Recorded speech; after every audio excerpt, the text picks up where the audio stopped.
Yes, sir, ladies and gentlemen. It's Paul Vato. Paul Vato presents. My guest today is. It's no secret, It's no secret. it's plain to see. Is plain to see. I love you, Yeah, that's right. and you love me. Right. Let me let everyone know that we're here to share. It's no secret, Andrew, I'm going to invite you up. you know it's true. Turn off the fake bot. You love me, Yeah, folks, if you can,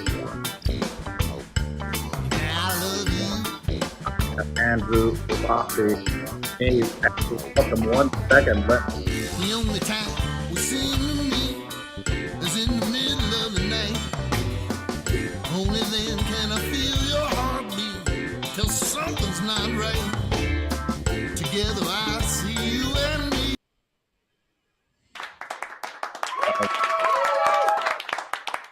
Welcome, ladies and gentlemen. My name is Paul Vato, and this is Paul Vato Presents. And today, my very special guest is Andew Roffe, who's an actor, he's an improviser, he's a writer, he's a stand-up comedian, touring the country, doing comedy off and on. So please put your hands together and welcome Mr. Andew Roffe. Thank you. Thanks for everyone that's here and anyone that's popping in. Andrew, occasionally you might hear some sound effects, some laughing and whatnot from our audience members. If that bothers us, we can always remove it. But welcome to Fireside, and thank you so much for. I'm not used to the laughter, so please be sparse with it.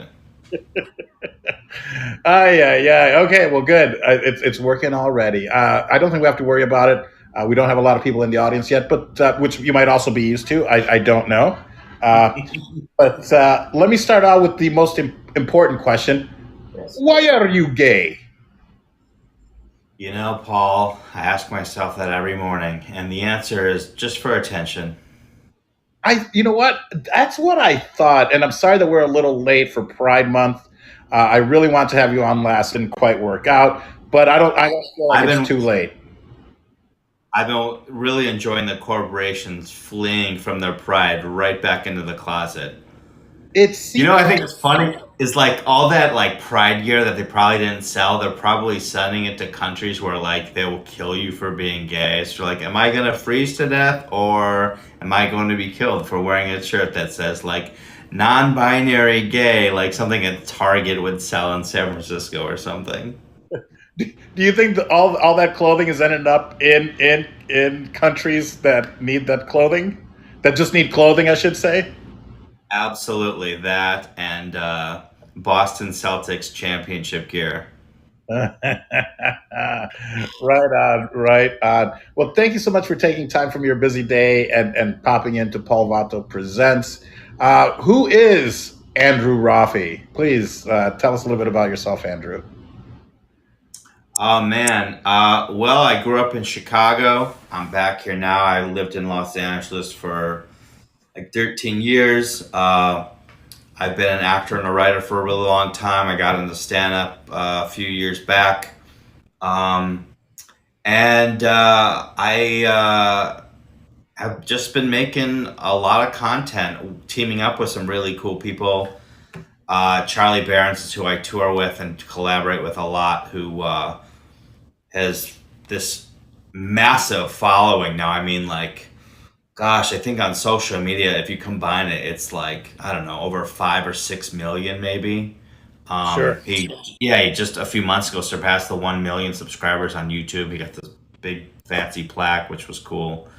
Um, so Charlie and I have, worked together now over 5 years, and it's been amazing. I mean, I sort of met him when my career was sort of in the toilet, and he just we found a way to work together. It's sort of like luck and timing, and it was just in the cosmos, I guess. Did you reach out to him, or did he find you, or how was No, that I process? reached out to him. I had a T-shirt company, which I don't suggest having, and that having a T-shirt company is having a marketing company that just sells shirts. I mean, I like you the marketing budget, or you got to be a real hustler, and at that time, I wasn't. Um, and I wanted him to wear this one T-shirt. His first man, he had just done his first Mana Talk minute, and I had seen a couple people post it, and he has never worn the shirt, and I don't have the company anymore. But we met up. I had just been a writer on this movie called Purpose Over Prison, which was written and directed by a good friend of mine named Romany Malco, who's on A Million Little Things, and he's most well known for being in The 40-Year-Old Virgin or Baby Mama or Weeds, Think Like a Man, ton of those movies. So Romney and I met on the set of Think Like a Man. I was an actor in that, and so we worked on that, and that stars him and Regina Hall, and so I just mentioned to Charlie I'd come off of working with that, and if we ever wanted to get together and talk about ideas, and like a few months into like occasionally meeting for coffee and discussing ideas, he asked me to. I wasn't even a stand-up at this point. He was like, I need a producer to come on the road with me, and do you want to do it? And I mean, I wanted to tell him no because like I had no idea how to do that, and that just terrified me. But I was like, your career's going nowhere. You got to start saying yes to different opportunities and see where it goes. And thankfully, I did. And we'd have these long car rides in a 14-seater van because he's one of 12 kids. So we took the family van because we had so much merch, and I would just crack him up, and we'd talk about jokes. And he's like, I know you've wanted to do this forever, and that's true. I always wanted to do stand up. He's like, you gotta go to Mike's, get 5 minutes, and I'll start like giving you some spots.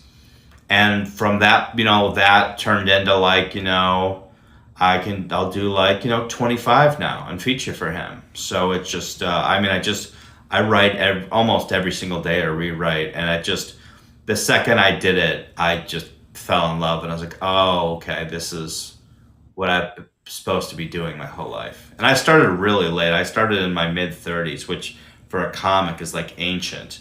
But I've been really blessed to have some incredible opportunities and just capitalizing whenever I could. And I've been really lucky, and I've got he's a really big champion of mine.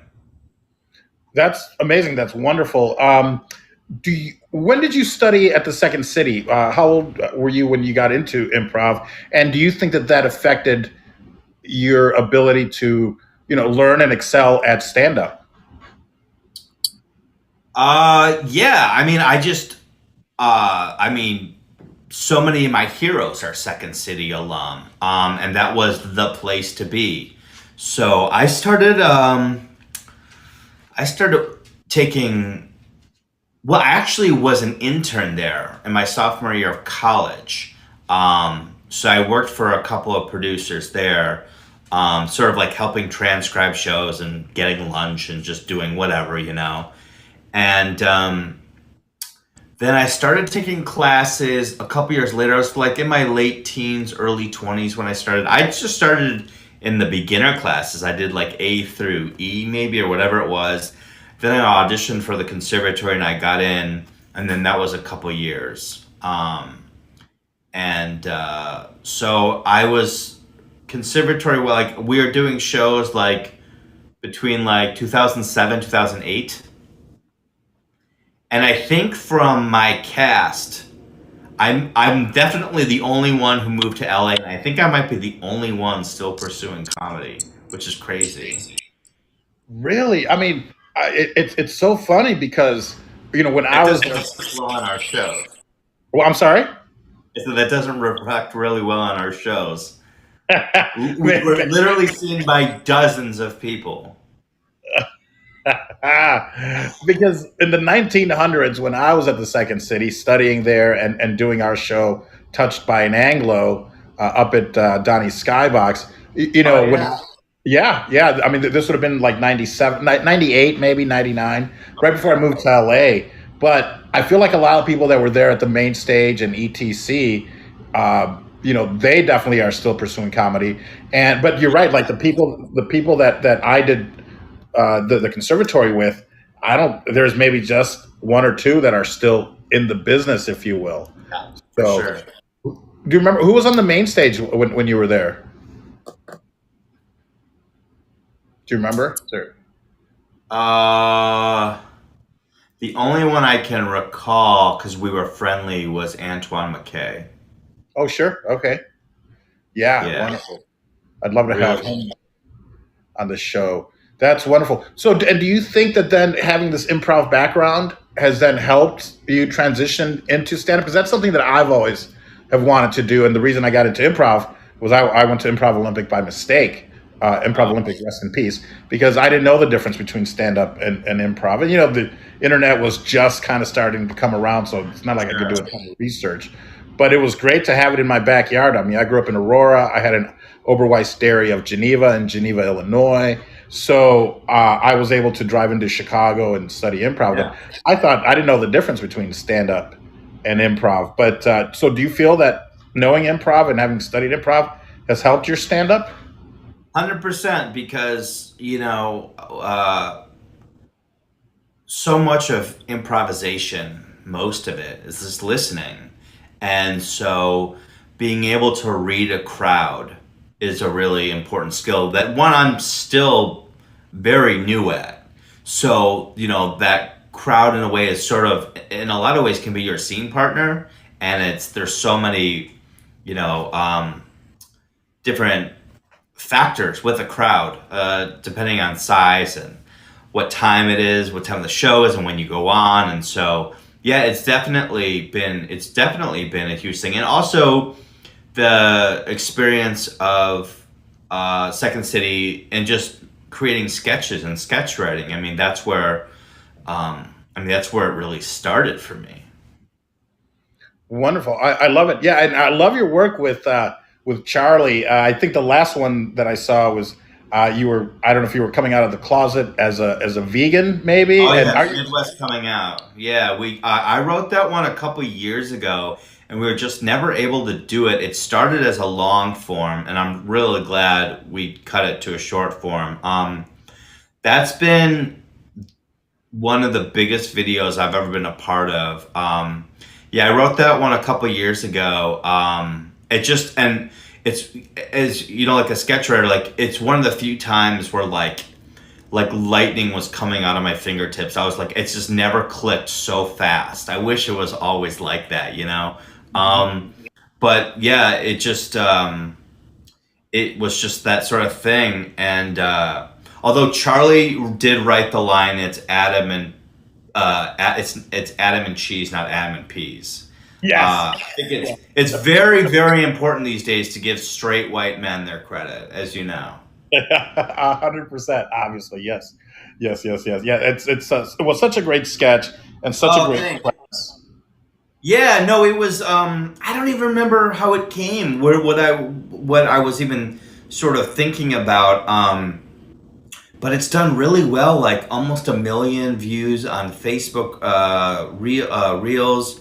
On Instagram, it's like 800,000. TikTok, it's like 1.5 million. YouTube, 1.5 million. And then, as a goof, like 17 hours ago on Reddit, I posted it on the funny subreddit, and in less than a day, it's like 2.5 million views. I mean, it like blew up on Reddit. It was crazy. I was never expecting that. And for the most part, people have been very, very kind. The one sort of trolling comment I get is like, "There's no way a vegan could be fat," which like I'm actually not a vegan. I was a vegetarian years ago for a while, but um it's very easy to be a fat vegan. Like I mean that's like these I guess people in the Midwest think like vegans just like roam around and like eat grass like they're prairie deers. I don't know what they think vegans eat, but like you can like all sorts of vegan desserts and chips and beer and candy and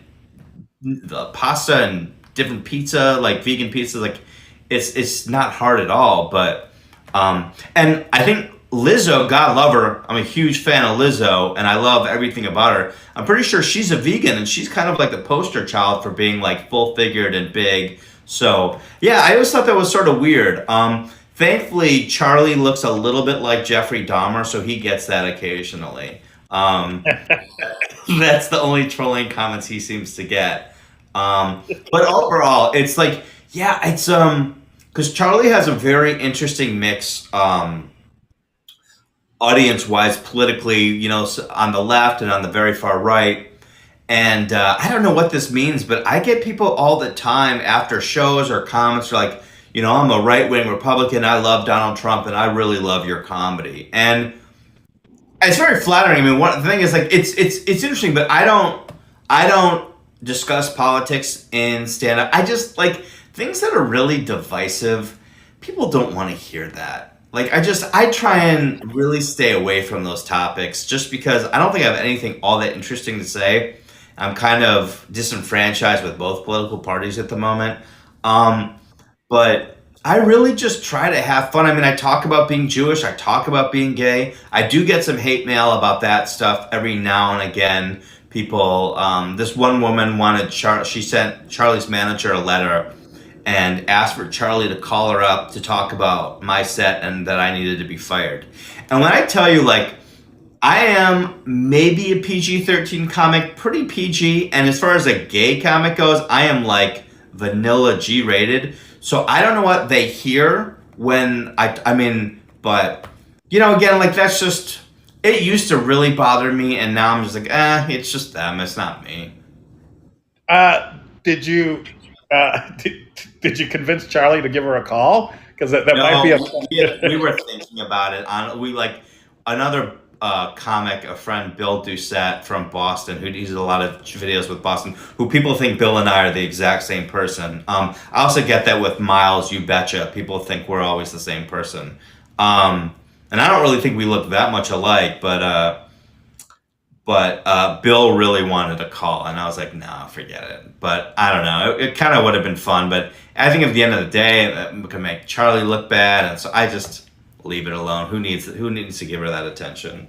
Let it go. And it's not the comedy. It's not what you've written, and it's a shame because that's exactly what it should be based on. Granted, this right wing Republican is saying, "Wow, I'm this, but yet I love your comedy because it's funny." Funny is funny. Whereas somebody and I think, and again, like, I don't come in with like my quote unquote gay agenda where I'm like trying to tell people how they should think. I mean, the sort of thesis of my gay stand-up is I have a joke about how I could be a training wheels gay for a homophobe. Like, I'm a very safe and non-threatening gay person. Like, it would be very hard for them to meet a drag queen, maybe, but like, I love sports. I support our troops. I'm politically moderate. Like, I'm sort of the gateway gay, and so I think that like people just like see a voice that might be similar to theirs, and they're like, oh, okay, I can understand this better. So yeah, I mean, I'm really honored, but there are also like super woke people on the left who do not like me at all. I'm not gay enough for them. I'm not down enough with their woke agenda. Like, there was this one girl, a very sort of militant lesbian at a show in Washington State, maybe Spokane. She was like with me throughout everything, and then I talked about just like I made some off the cuff remark about like how woke people were bugging me. She did not smile for the rest of the show. She was done with me. And that was fine, whatever.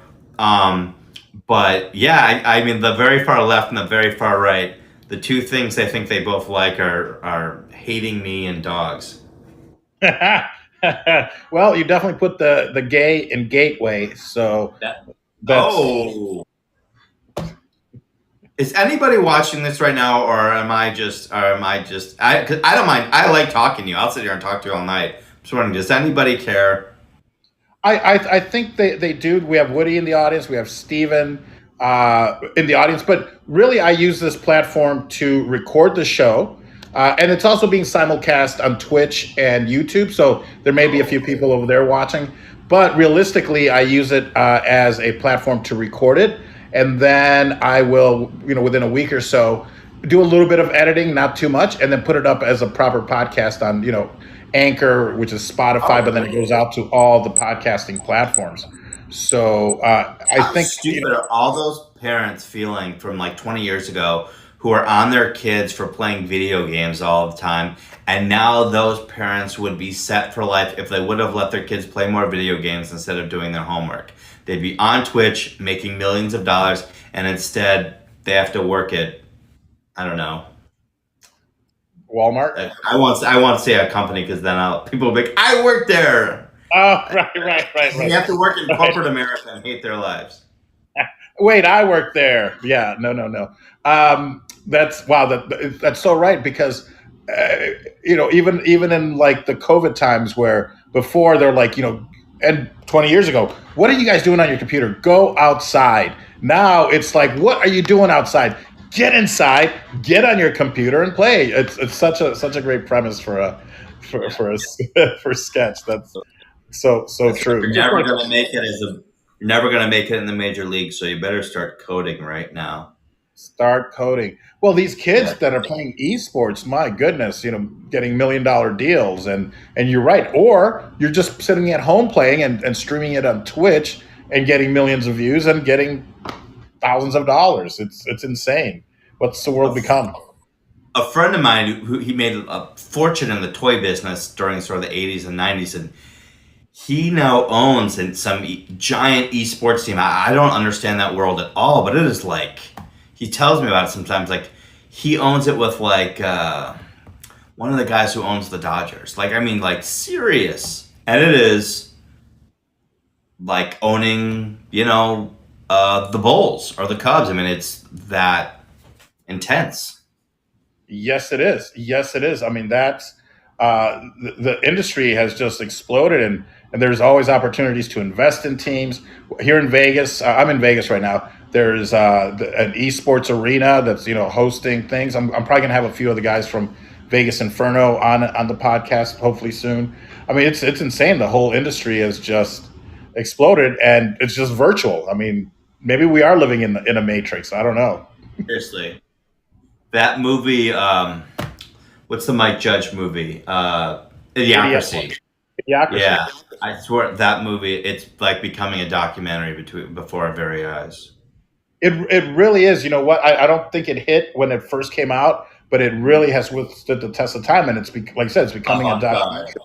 I had Big Citric on, and Citric played the Minister of Defense, I think, in that movie. And I'm friends with Anthony Campos is his name, and he's in the movie Idiocracy.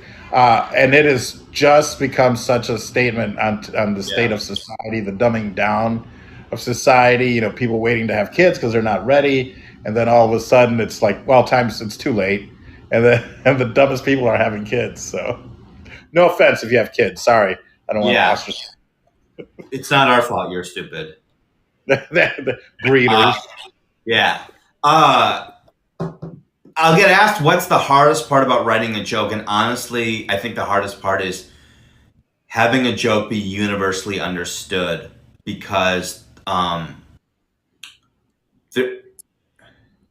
it's eye-opening how little a lot of people know. And I'm not saying like, you got to be watching PBS every night and Crossfire on CNN and know like the ins and outs of local politics, but it's like really basic things that I just am shocked. And this is not left or right. This is just generally that people just do not know things. It's sad because then the discourse becomes mean and toxic and personal instead of just having healthy debate. I love having a healthy debate in terms of politics or whatever, where it doesn't get personal or ugly. It's just people sharing their opinions and back and forth.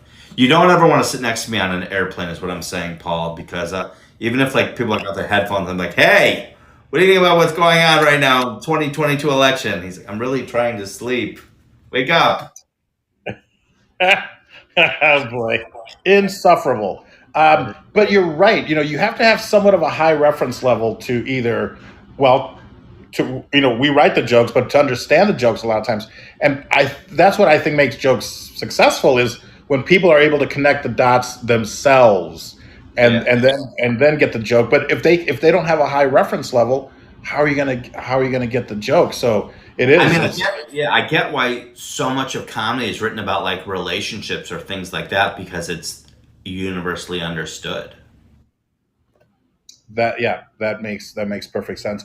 But then again, you don't necessarily want everyone to get your comedy or your joke. I don't think because then it's almost too diluted. You end up you can't please everybody. And there's a theory that you only need 1,000 good fans that will support what you put out, fans that will buy your merch, fans that will come out to see your shows, and you can make a living with that. So How if you many have was more the than number? that, 1,000. Yeah, I need 999. I'm almost there. Almost there. Well, you can chalk me down. So No, you can. you're the one. I was Oh, counting I'm you. the one. Okay. All right. Wonderful. I love it. So tell me a little bit about being on the road and opening. I feel like you guys are doing some pretty big venues. Yeah. What's been the change? And then and you've only been doing this? You said a few years as far as stand up goes.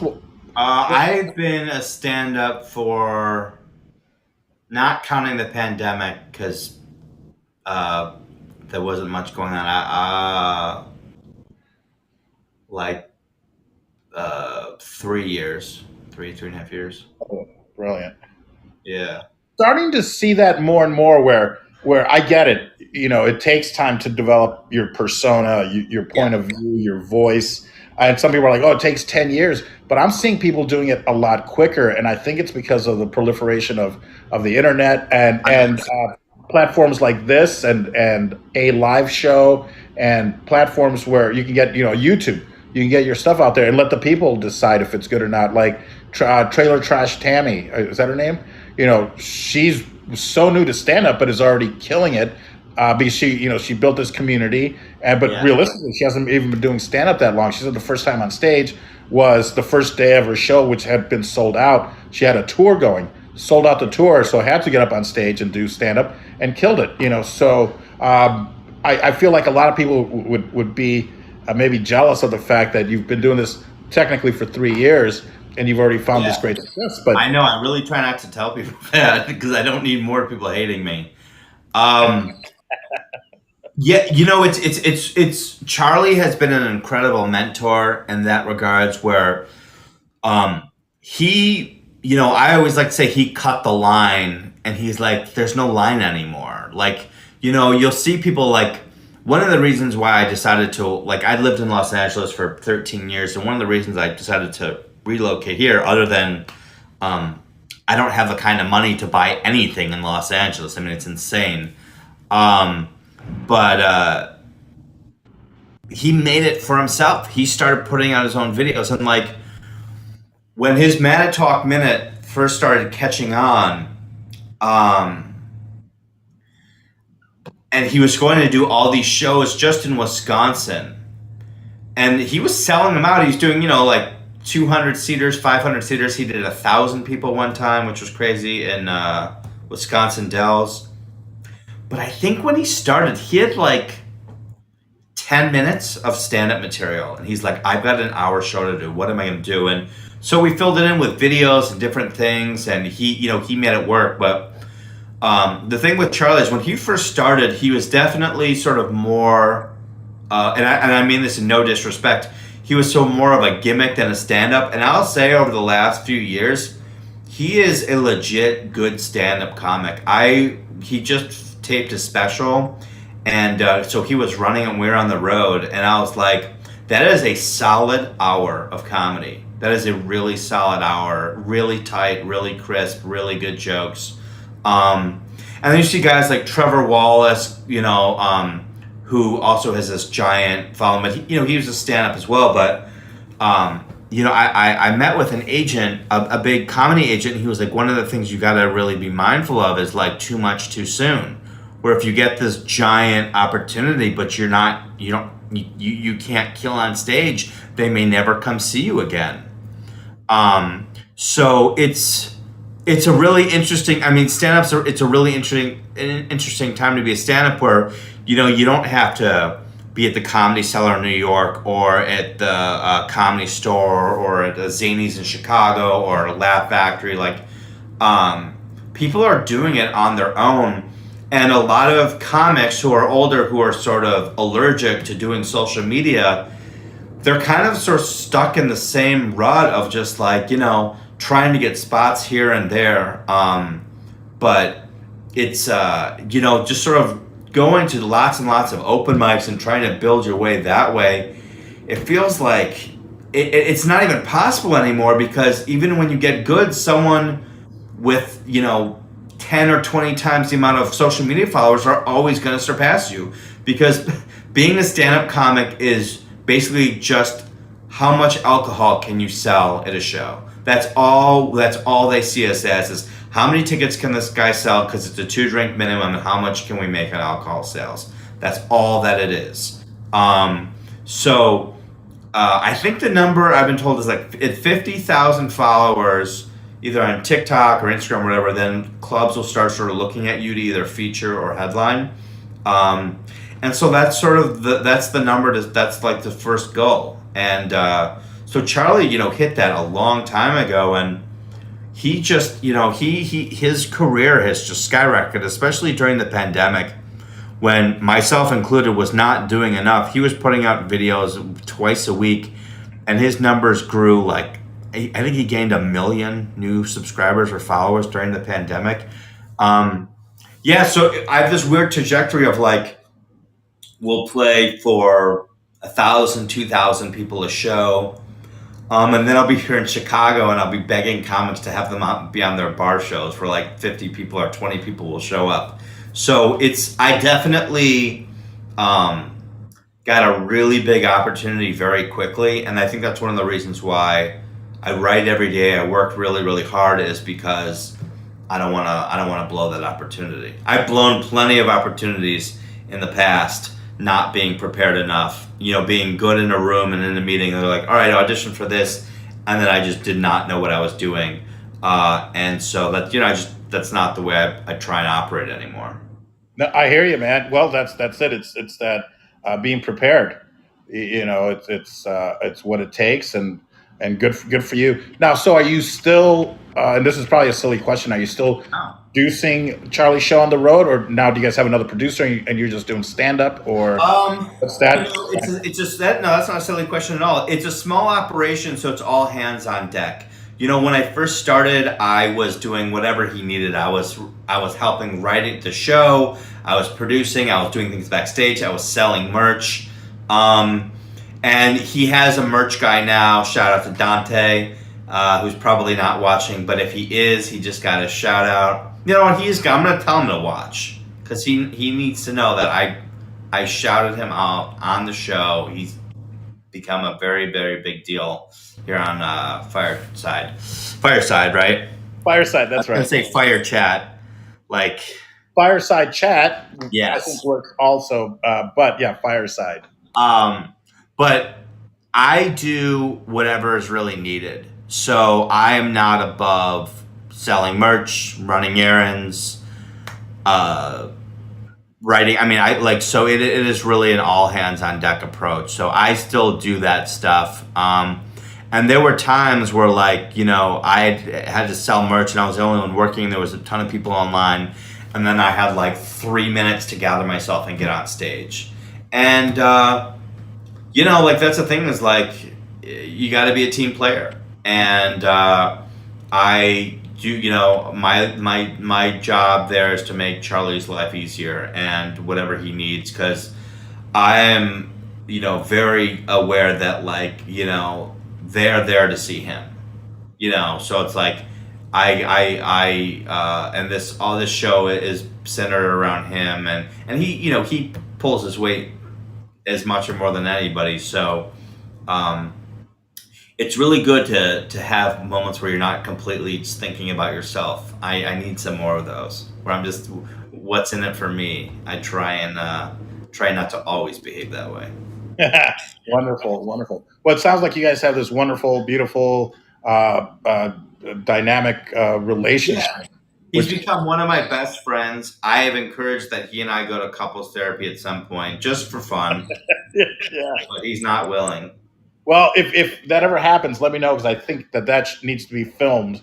And I agree. there's another series. Now, and I'm sorry, has Charlie done a special, or have you done a special, or is this anything that's in the works? Charlie filmed a special in Milwaukee this April. He did 3 nights at the Riverside Theater. I was not a part of those shows. I was back in California, but I don't know um, where and when that's going to end up. I'm not exactly sure yet. So, Got it. but yeah, I know that it people are going to really like it. And what's the crazy with Charlie is people who are not even from the Midwest are recognizing him. I think mainly because of YouTube. We just did a show in Honolulu, and there were these two 10-year-old boys, like maybe they were Polynesian, and they were like, "Are you that guy from YouTube?" And he was like, "You know me?" And they're like, "Yeah." And so it's like, and we've had like in Baltimore, people recognized him who had no understanding or had no reference to the Midwest. So he's definitely grown to become much more of just a local Midwest comic. And the Midwest is there are not enough sort of Midwest comedians, not a lot of Midwest comedy. People sort of think of us, and I'm including Chicago. I mean, I understand Chicago is this major city, but a lot of the Midwest are like people consider flyover cities or states. And for me personally, like a more liberalish, moderate city in a red state have the best audiences, like Cedar Rapids or Fargo. Those have been some of the best crowds ever because it's not just like in LA or New York where it's like one of the stops for the night and they're sort of there, sort of on their phone. Like this is an event for them.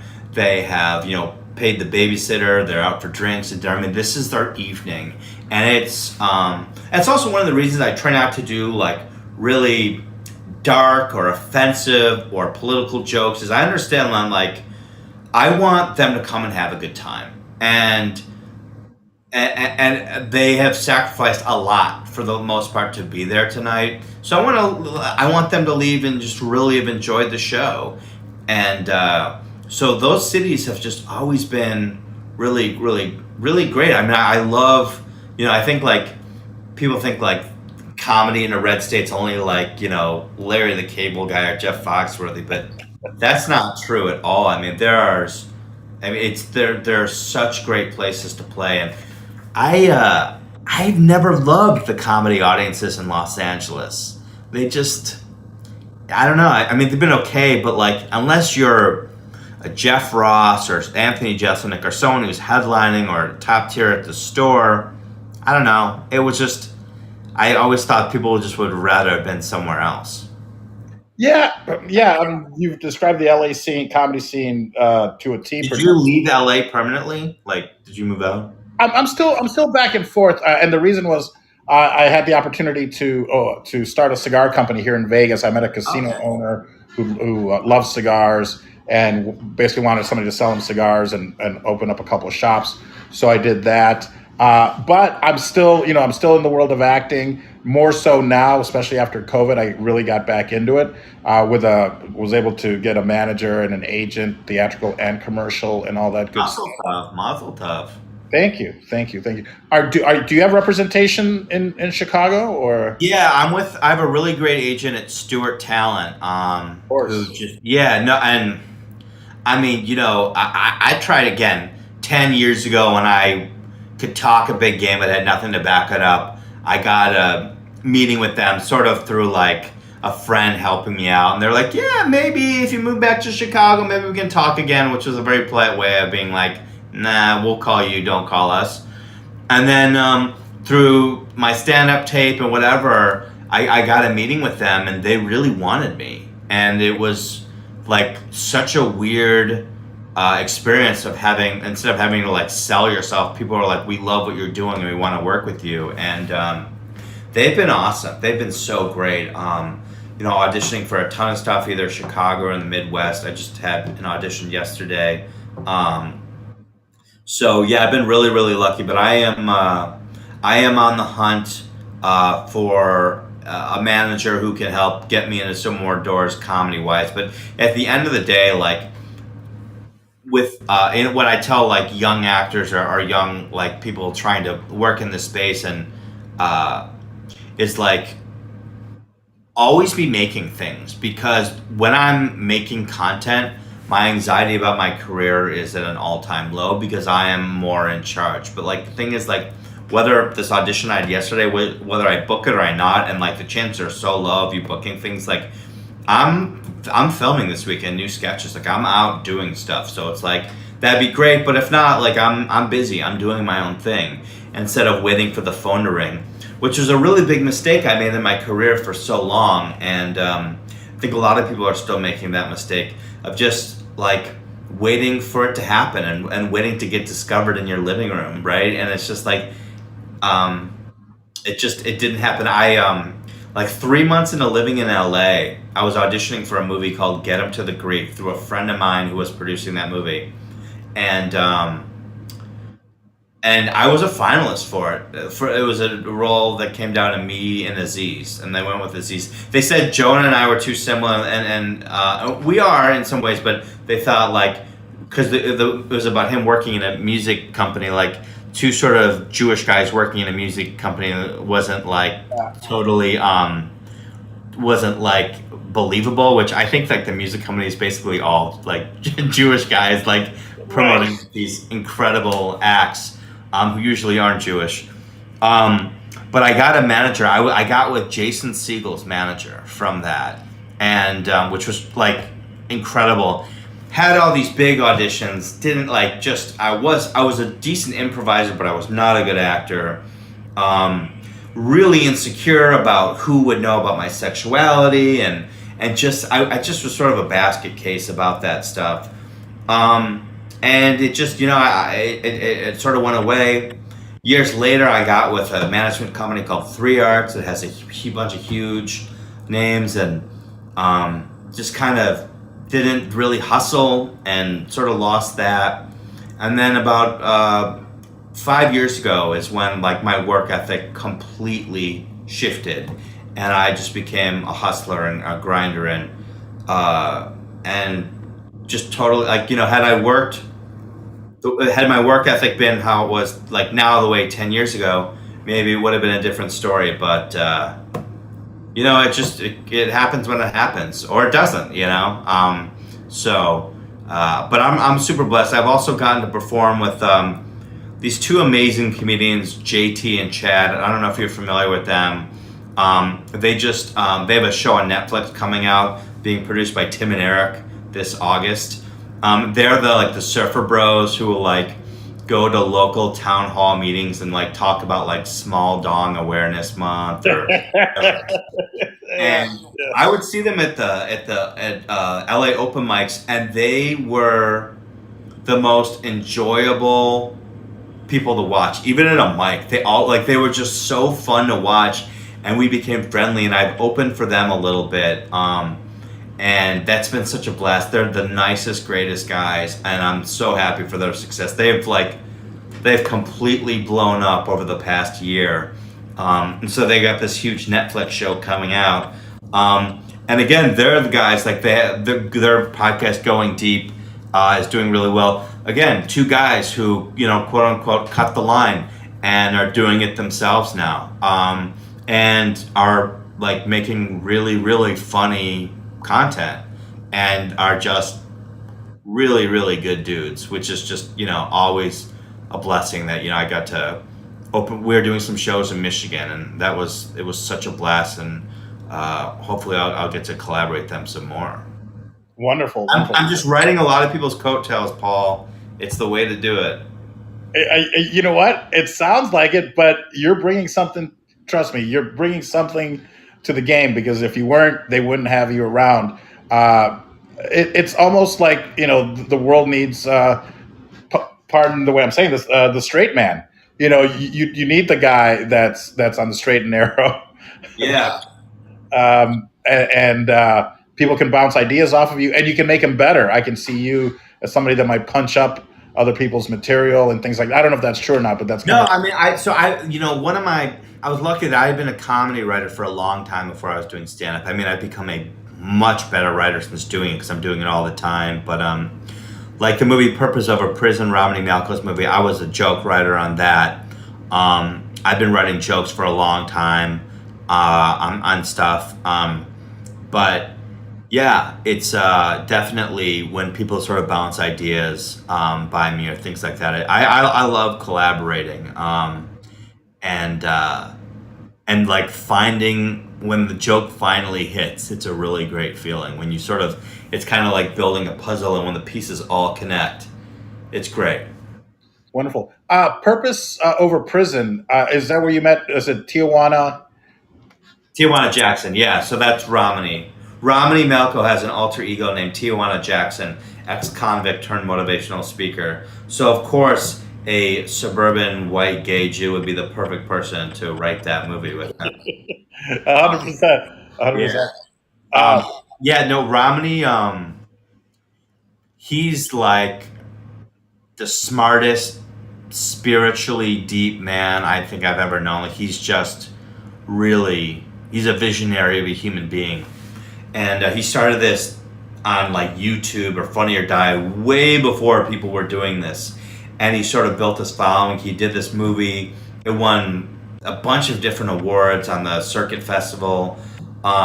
People can rent it on Amazon or iTunes or all that stuff. And he's then doing these courses. He's doing these real financial courses as his character. Romney's just a guy. He's a Renaissance man. He knows something about everything. He's really really savvy financially. He was running really successful companies before he was an actor. And so I've learned so much from him, and so I've helped with his courses and stuff like that. And then there's been talk about doing a Tijuana Jackson series. He's very tied up with A Million Little Things. I think they're doing one more season on ABC.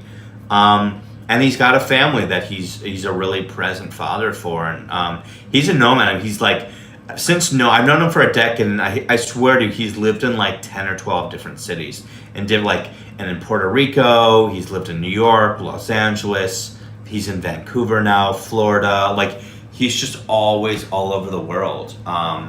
And he's an amazing guy.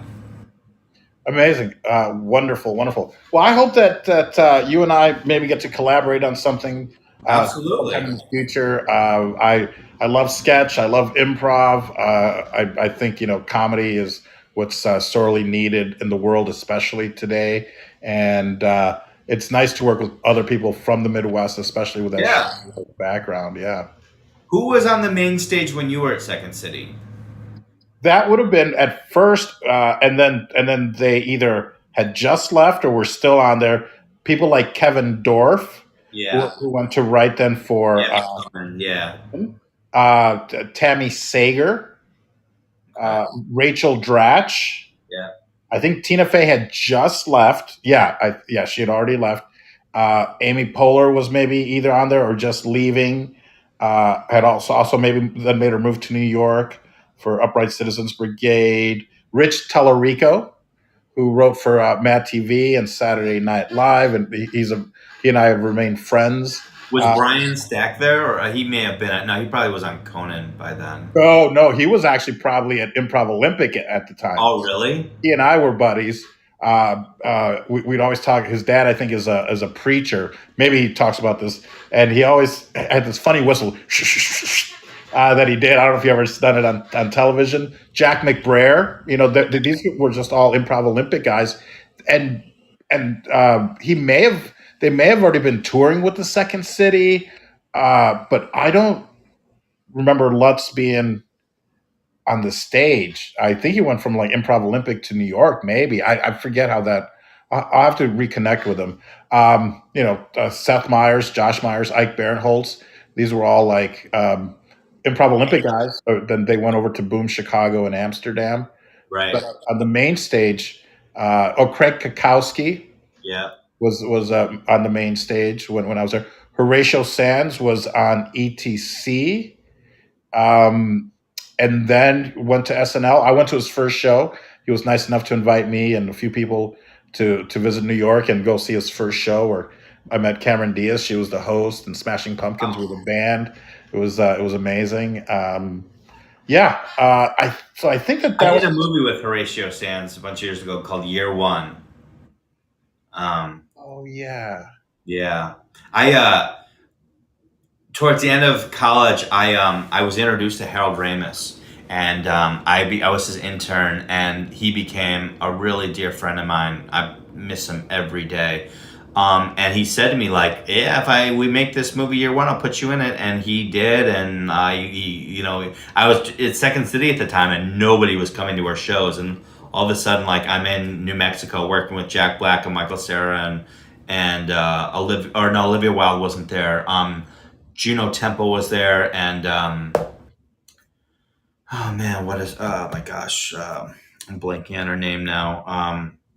She was June Rayfield was part of it too. Super, super, super nice. But yeah, that was such a great experience. I mean, Harold was like he really walked on water, man. He was the greatest human being ever. And like, to have these mentors like Harold Ramis and Romney Melko and Charlie, like I've just been really blessed and all these amazing people.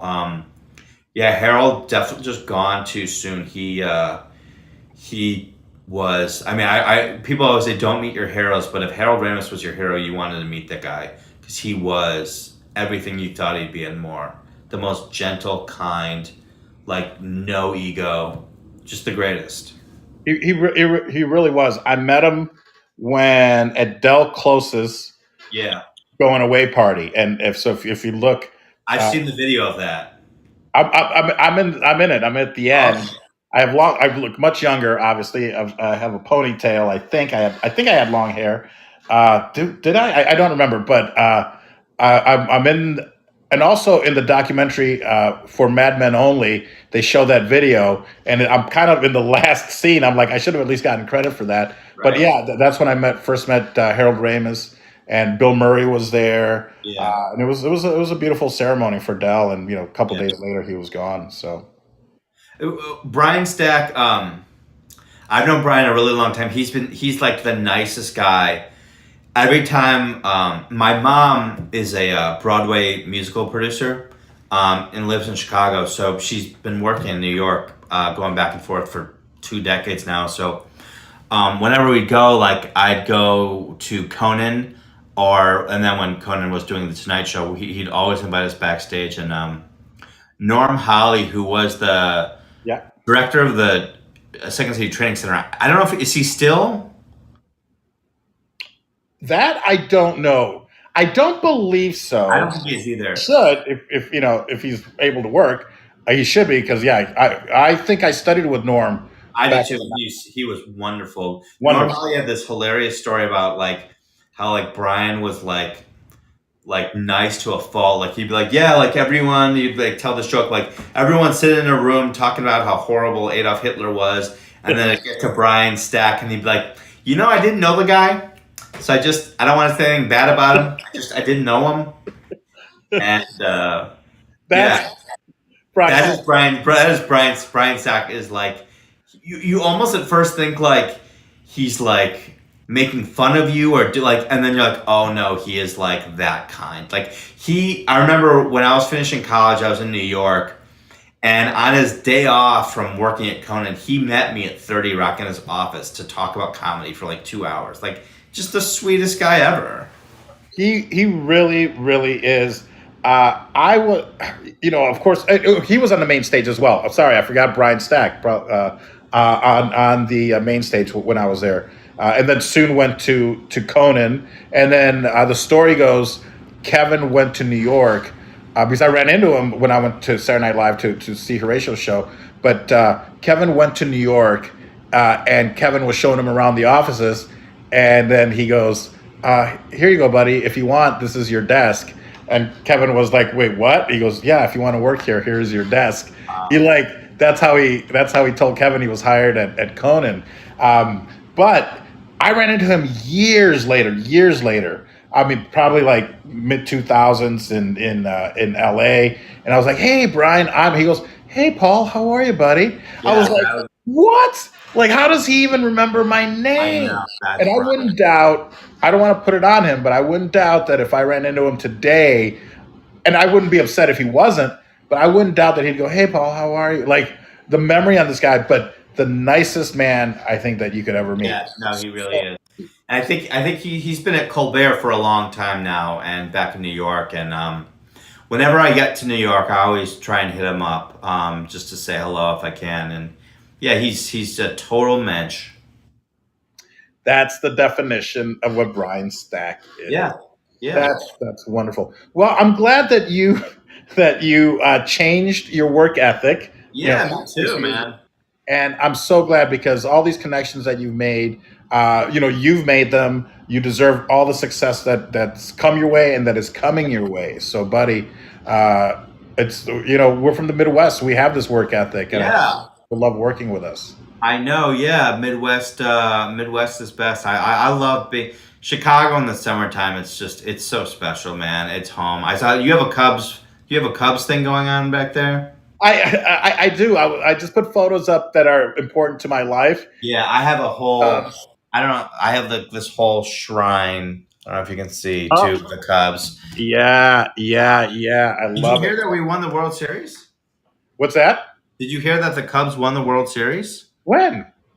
2016, and I have anything that says World Series Cubs, I own. Like if they made Tampax World Series Cubs, I would just have it. Just you never know. You never know. One Yeah. day I've got a story for you of how I was almost in a Tampax commercial. I was almost the face of. Can you imagine my face on your box of Tampax? But I cried That's a great pickup line for a woman at a bar. Like, can you imagine my face on your box? of Tampax. No, just box. The box? Okay. Yeah, Thank you. yeah. You've Thank made you, it better. harasser. Yeah, Your Honor, I was talking about her box. exactly, Your Honor. Exactly.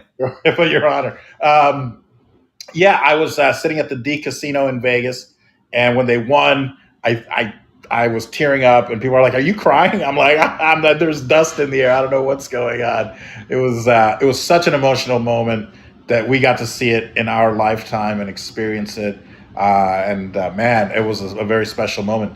Were you in LA when that happened, or Yeah, well, I flew back for the games, and they lost game 3, and I was like, I can't go anymore. So I gave up my tickets.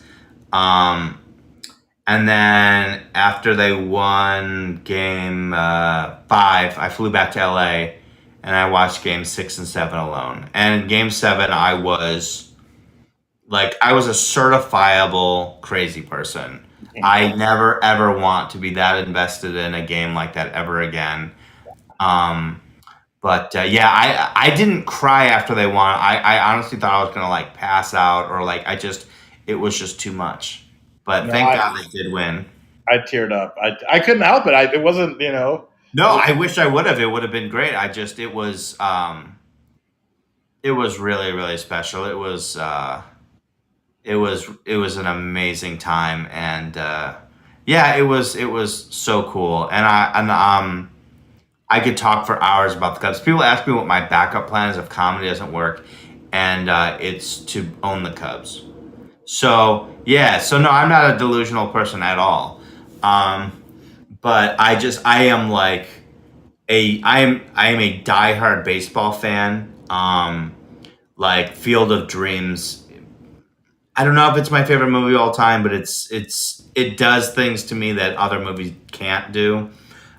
But yeah, I not only do I like follow the Cubs, but I like all their minor league teams. I know what's going on. Like, and this is just a very roundabout way of saying I am very single. I almost said ladies, and then Yes, and then I just seriously, I know, right? I mean, people are like, "Were you dropped on your head as a kid?" And I actually was. My dad dropped me down an escalator when I was 2 at the Miami airport. That might be it. I'm serious. you think wait, that's what turned you gay? Well, I think that's not what turned me gay, but that's what like made me like like too hetero, like gay, but with too many hetero Tendencies. interests and tendencies. I know it's just this weird mix. But I will say, like, and on a serious note, like I do think that like I have a distinctive voice because there's so much of gay comedy is like, I'm not knocking it, but I'm saying so much of gay comedy is like queer performance art that's very targeted to a very niche gay audience. And I mean, there are like, but like, there's guys like Mateo Lane, who's a very, very popular comic. He's a Chicago guy. Like, he's one of the biggest, I'd say, gay comic going right now. But like, I always thought of myself, and I could be totally wrong, but like more of a gay comic for a straight audience. And I don't know if that changes or not,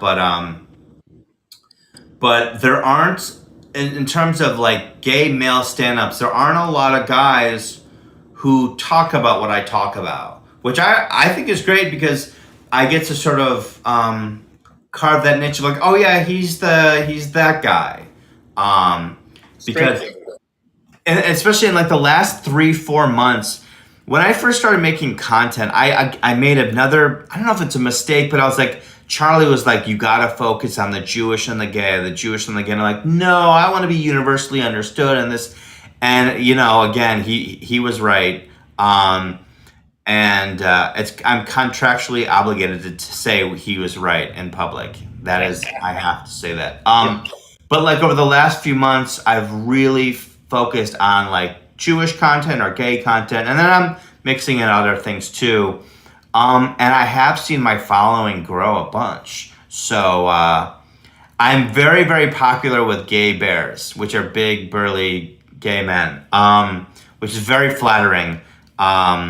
So maybe I'll just have a show with lots of gay bears.